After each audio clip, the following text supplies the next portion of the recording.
Magandang hapon, ngayon pa'y araw ng Biyernes, September 29, 2023. Update po muli sa lagay ng panahon.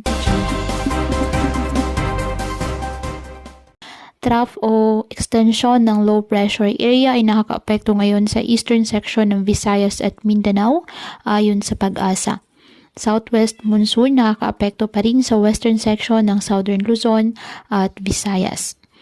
Ayon sa Pag-asa, ang nasabing LPA ay may posibilidad na maging bagyo at papangalan itong Jenny ng Pag-asa kapag tuluyan ang pumasok ng ating PAR at naging ganap ng bagyo. Inaasahang papasok ito ng ating PAR within this week ayon sa Pag-asa.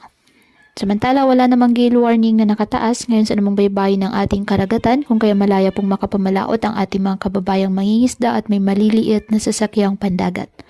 Ngayong araw, ang Eastern Visayas at Central Visayas asahan po ang maulap na kalangitan na may kalat-kalat na pag-ulan at thunderstorms dahil po sa trough ng nasabing LPA.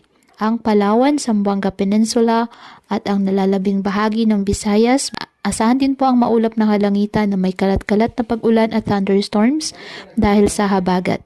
Ang Metro Manila at nalalabing bahagi ng bansa, bahagyang maulap hanggang sa maulap na kalangitan with isolated rain showers or thunderstorms dahil sa trough ng LPA at localized thunderstorms. Kaya pinapayuhan ng ating mga kababayan na maging maingat po sa mga posibilidad ng pagbaha at pagguho ng lupa, lalo na po kapag may malalakas na ulan, at ugaliin na magdala palagi ng payong o kahit anong panangga sa ulan o kahit naman sa init ng araw kapag lalabas po ng ating mga tahanan.